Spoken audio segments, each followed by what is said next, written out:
Hello viewers, இன்றைக்கி ஒரு சூப்பரான வீடியோ பார்க்க போகிறோம். என்ன வீடியோ அப்படின்னு பார்க்குறீங்களா?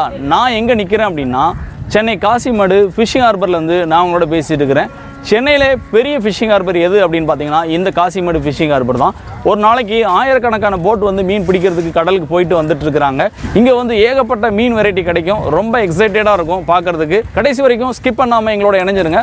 வீடியோக்குள்ளே போகிறதுக்கு முன்னாடி நம்ம குயவன் கையில் யூடியூப் சேனலை யாரும் சப்ஸ்கிரைப் பண்ணாமல் இருந்தீங்க அப்படின்னா ஃபஸ்ட்டு நம்ம சேனலை சப்ஸ்கிரைப் பண்ணுங்கள். பக்கத்தில் இருக்கிற பெல் ஐக்கான் பட்டனை ப்ரெஸ் பண்ணுங்கள். அப்போ தான் நாங்கள் போகிற அடுத்தடுத்த வீடியோ நோட்டிஃபிகேஷன் உங்களுக்கு கிடைக்கும். இப்போ வாங்க வீடியோக்குள்ளே போகலாம். சென்னையில் இருக்கிற மிகப்பெரிய ஃபிஷிங் ஹார்பரில் இந்த காசிமேடு ஃபிஷிங் ஹார்பரும் ஒன்று. இன்றைக்கி இந்த காசிமேடு ஃபிஷிங் ஹார்பர் தான் நம்ம வந்திருக்கிறோம். இந்த காசிமேடு ஃபிஷிங் ஹார்பரை பற்றி நிறைய சொல்லலாம். இங்கே கிடைக்காத மீன் வெரைட்டியே கிடையாது. ஏகப்பட்ட மீன் வெரைட்டி இந்த காசிமேடு ஃபிஷிங் ஹார்பரில் கிடைக்கும். இங்கே வந்து ஒரு நாளைக்கு 200 டன் மீன் வந்து சேல்ஸ் ஆகுது. நிறைய அதர் ஸ்டேட்ஸ்க்கும் இங்கேருந்து மீனை வந்து இவங்க வந்து அனுப்புகிறாங்க சேல்ஸுக்கு. இந்த காசிமேடு ஃபிஷிங் ஹார்பரில் ஏகப்பட்ட மீனவ குடும்பங்கள் இருக்காங்க.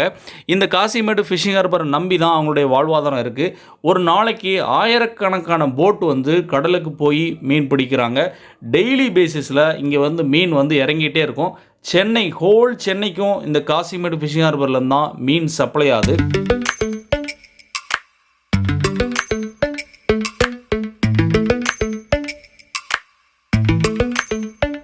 Lately, I've been lying to myself. No, I need to get some help. Hoping you could save me. Daily early morning 2 o'clock boat வந்து கரைக்கு வர ஆரம்பிச்சிடும். இவங்க என்ன பண்ணுவாங்க அப்படின்னா சின்ன போட்டிலேருந்து பெரிய போட்டில் இருக்கிற மீனெல்லாம் வந்து எடுத்துகிட்டு வருவாங்க. பெரிய போட் வந்து கொஞ்சம் டிஸ்டன்ஸாக நிற்கும். இவங்க போய் அந்த மீனெல்லாம் இந்த மாதிரி கூடையில் போய் எடுத்துகிட்டு வந்து இந்த மாதிரி தனித்தனியாக பிரிப்பாங்க. ஏன்னா பிடிக்கும்போது எல்லா மீனும் சேர்ந்து தான் வலையில் மாட்டோம். அதனால் செப்பரேட் பண்ணுறாங்க எல்லா மீனையும். இது பாருங்கள், இது வந்து வாழை மீன் அப்படின்னு சொல்லுவாங்க. இது வந்து மோஸ்ட்லி வந்து கருவாடுக்கு நல்லாயிருக்கும். நிறைய பேர் வந்து ஃப்ரையும் பண்ணுவாங்க, ரொம்ப நல்லாயிருக்கும். இப்போ இவங்க மீனை தனித்தனியாக பிரிச்சுட்ருக்குறாங்க. அதை தான் நம்ம பார்த்துட்ருக்குறோம். இதோ பாருங்கள், இந்த மாதிரி சின்ன போட்டில் வந்து கூடையில் போயிட்டு மொத்தமாக மீனை வந்து அள்ளிட்டு கரைக்கு கொண்டு வருவாங்க. வந்து பிரித்ததுக்கப்புறம் என்ன பண்ணுவாங்க அப்படின்னா ஏலம் பண்ணுவாங்க. ஏலம் போடுறத நம்ம அதுக்கப்புறம் பார்க்கலாம்.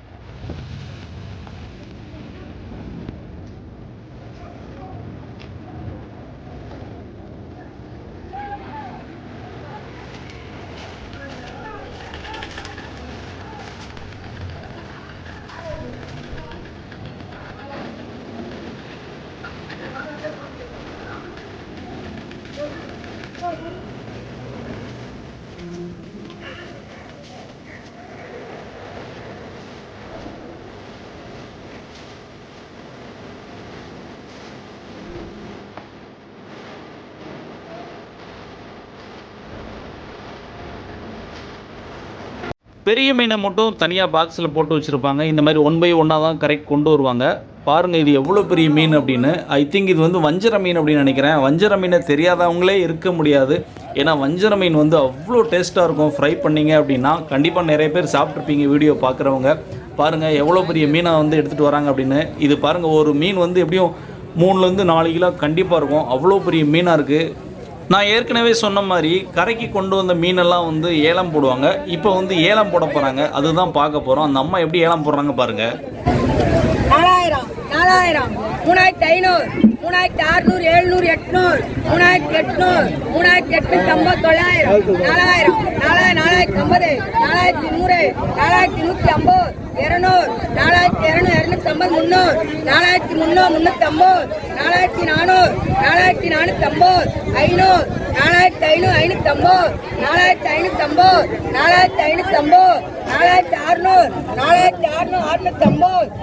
4550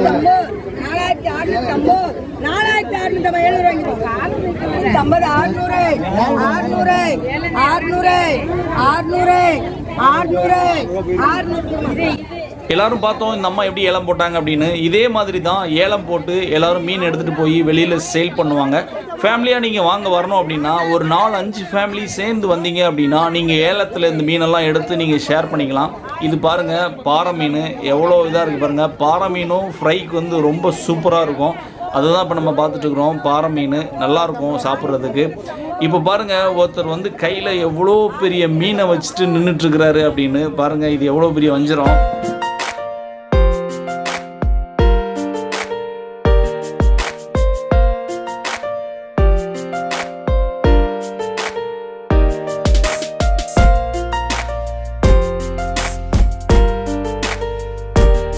மார்க்கெட் பாருங்கள் எவ்வளோ பரபரப்பாக இருக்குது அப்படின்னு. காசிமேடு மார்க்கெட் வந்து எப்போவுமே ரொம்ப பரபரப்பாக இருக்கும். இதோ பாருங்கள் கூடையில் சங்கரா மீன் வச்சுருக்குறாங்க. இந்த சங்கரா மீன் வந்து குழம்புக்கு வந்து அவ்வளோ ருசியாக இருக்கும். நீங்கள் சாப்பிட்ருப்பீங்க அப்படின்னு நான் நம்புகிறேன். இது பாருங்கள் ப்ரான் வகையை சேர்ந்தது. இந்த கூடையில் வச்சுருக்கிறது எல்லாமே ஒரு கூடை வந்து 100 ரூபா அப்படின்னு சொன்னாங்க. எல்லா மீனும் வந்து மிக்சடாக இருக்குது. சீலா இருக்குது, சங்கரா இருக்குது, எல்லாமே இருந்தது. பாருங்கள் கிராப்பு இதுவும் வந்து வித்துட்டு இருந்தாங்க. கிராப் வந்து சளிக்கு இருமலுக்கு ரொம்ப நல்லது அப்படின்னு சொல்லுவாங்க. பாருங்கள் இது வந்து ஒரு ப்ரான் வகையை சேர்ந்தது. ப்ரான் மாதிரியே தான் இருக்கும். இதை வந்து நம்ம அந்த மேலே இருக்கிறதெல்லாம் க்ளீன் பண்ணிவிட்டு செஞ்சால் நல்லாயிருக்கும். கூடையில் இருக்கிற மீன்லாம் பாருங்கள் எவ்வளோ மீன் இருக்குது பாருங்கள். இதெல்லாம் 100 ரூபா தான். பாறை மீன் வந்து இறங்கிட்டு இருக்கு பாருங்கள். கூடையாக வந்து பாறை வந்து இறங்கிட்டு இருக்கு. இந்த பாறைக்கு வேறு பேர். இதில் பாருங்கள் நிறைய கிராப் இருக்குது, ப்ரான் இருக்குது. இந்த கிராப் பாருங்கள் இது வந்து ஆரஞ்சு கலரில் இருக்குது. பார்க்குறதுக்கு அவ்வளோ அழகாக இருக்குது.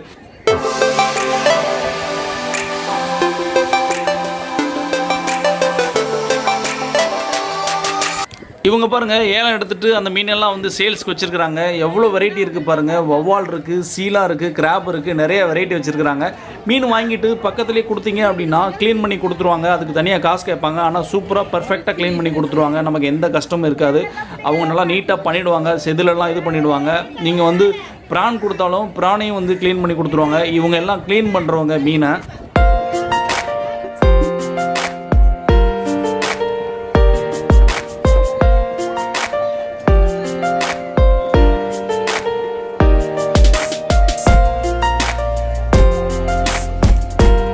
இந்த காசிமேடு ஃபிஷிங் ஹார்பரை பார்த்தாலே உங்களுக்கு தெரியும் எவ்வளோ பெரிய ஃபிஷிங் ஹார்பர் அப்படின்னு. தடிக்கு விழுந்தா மீன் கடை தான். எங்கே பார்த்தாலும் மீன் தான். நீங்கள் திரும்பின பக்கம்லாம் மீன் மட்டும்தான் உங்கள் கண்ணில் மாட்டோம். அவ்வளோ கடை இருக்குது இங்கே பாருங்கள். ஏகப்பட்ட மீன் வெரைட்டி வச்சுருக்குறாங்க. இதுக்கெல்லாம் என்ன பேர்னே தெரில. அவ்வளோ வெரைட்டி இருக்குது. இங்கே வந்து நீங்கள் வந்து ரொம்ப சீப்பாக வாங்கலாம். உங்களுக்கு ரொம்ப சீப்பாக மலிவாக கிடைக்கும். ஆனால் கொஞ்சம் இயர்லியாக வந்துடுங்க. எல்லா டேவும் இந்த காசிமேடு ஃபிஷிங் ஹார்பர் உண்டு.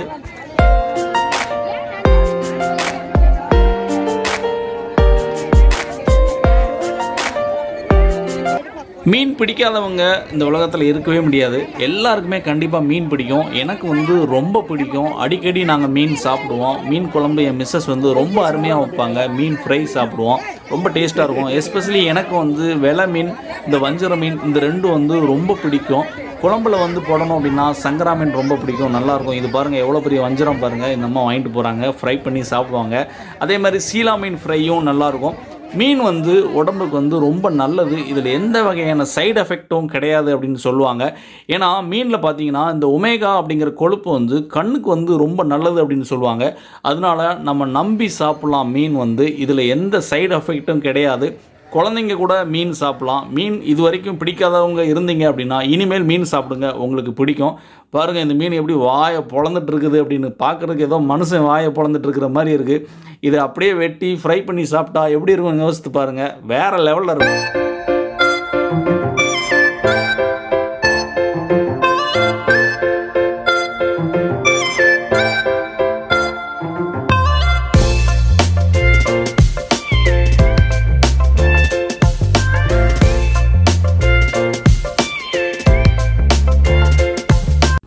இந்த காசிமேடு ஃபிஷிங் ஹார்பருக்கு எப்படி வரணும் அப்படிங்கிற கூகுள் மேப்பு இந்த வீடியோவோட டிஸ்கிரிப்ஷனில் நான் கொடுக்குறேன். நீங்கள் அதை பார்த்துக்கோங்க.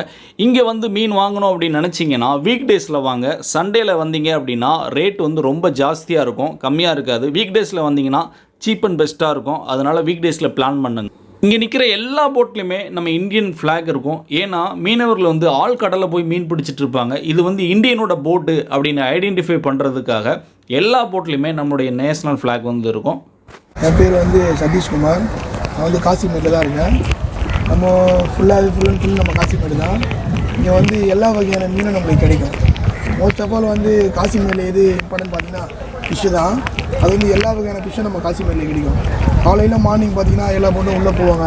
இந்த சின்ன போட்லாம் வந்து டெய்லி போவாங்க. ஒரு நாளைக்கு இங்கே இருக்க ஆயிரக்கணக்கான போட்டு உள்ளே போயிட்டு தான் இருக்க வகையில் எல்லா வகையான மீனும் இங்கே கிடைக்கும். எல்லா ஃப்ரெஷ்ஷான வெரைட்டியான மீன் எல்லாம் இங்கே தான் இருக்கும். மோஸ்ட் ஆஃப் ஆல் எல்லா இடத்துலேருந்தும் வந்து எல்லாம் இங்கே வந்தால் பர்ச்சேஸ் பண்ணுவாங்க இந்த மீனை. அதனால் வந்து நிறைய பேர் வந்து இங்கே வந்தால் மீன்லாம் வந்து கலெக்ட் பண்ணிட்டு போவாங்க. வீட்டுக்கு வர கஸ்டமர்ஸும் நிறைய பேர் இங்கே வருவாங்க. இதுக்கு எல்லாமே தரமான மீன் மட்டும்தான் இங்கே காசிமேட்டில் உங்களுக்கு கிடைக்கும்.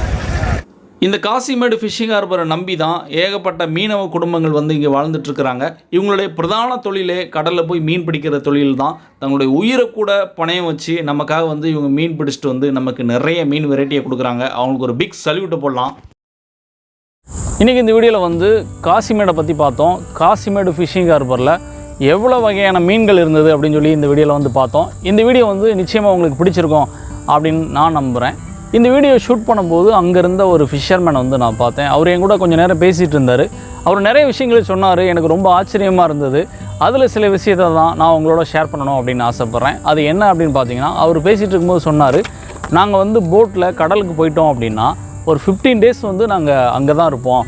அதுக்கப்புறம் தான் நாங்கள் திரும்ப வந்து கரைக்கு வருவோம். அந்த 15 டேஸ் வந்து கடலில் வந்து நாங்கள் இருந்து மீனெல்லாம் பிடிப்போம். எங்களுக்கு தேவையான எல்லாத்தையுமே நாங்கள் வந்து எடுத்துகிட்டு போயிடுவோம் அப்படின்னு சொன்னார். இந்த 15 டேஸில் வந்து என்ன வேணாலும் நடக்கலாம். நாங்கள் போகிறோம், திரும்பி வருவோமா இல்லது வர மாட்டோமா அப்படின்னு எங்களுக்கே தெரியாது அப்படின்னு சொல்லி சொன்னார். எனக்கு ரொம்ப ஆச்சரியமாக இருந்தது. எப்படி இவ்வளோ தைரியமாக போகிறீங்க அப்படின்னு கேட்டப்போ அவர் சொன்னார், என்ன பண்ணுறது, இந்த உலகத்தில் வந்து சர்வே பண்ணணுமே, நம்ம ஏதாவது பண்ணால் தான் இந்த உலகத்தில் வாழ முடியும், எங்கள் உயிரை பணையம் வச்சு நாங்கள் கடலுக்குள்ளே போகிறோம் அப்படின்னு சொல்லி அவர் எங்கிட்ட சொன்னார். இந்த 15 டேஸ் எங்களுக்கு தேவையான எல்லாத்தையுமே நாங்கள் கடலுக்குள்ளே எடுத்துகிட்டு போயிடுவோம். நாங்கள் சாப்பிட்றதுக்கு என்னென்ன தேவையோ அது எல்லாத்தையுமே எடுத்துகிட்டு போயிடுவோம். அதாவது கரையில் என்னென்னலாம் கிடைக்குமோ அது எல்லாமே எங்களுக்கு கடலில் கிடைக்கும். அந்த அளவுக்கு நாங்கள் எல்லாத்தையுமே பேக் பண்ணி எடுத்துகிட்டு போயிடுவோம். ஸோ அங்கே ஸ்டே பண்ணி தான் நாங்கள் வந்து மீனெல்லாம் பிடிக்கிறோம். மீன் பிடிக்கிறது வந்து அவ்வளோ ஈஸி கிடையாது, ரொம்ப கஷ்டமான விஷயம். ரொம்ப ஹார்ட் ஒர்க் பண்ணணும். ரொம்ப ஹார்ட் ஒர்க் பண்ணி தான் மீனெல்லாம் பிடிக்கணும். சில நேரம் வந்து நைட்டில் வந்து வெறும் இருட்டு மட்டும்தான் இருக்கும். நீங்கள் சுற்றி எங்கே பார்த்தாலுமே இருட்டு தான் இருக்கும். ஸோ இப்படிப்பட்ட சிச்சுவேஷனில் தான் நாங்கள் வந்து மீன் பிடிச்சிட்டு நாங்கள் கொண்டு வரோம். நாங்கள் நிறைய கஷ்டங்களை சந்திக்கிறோம்.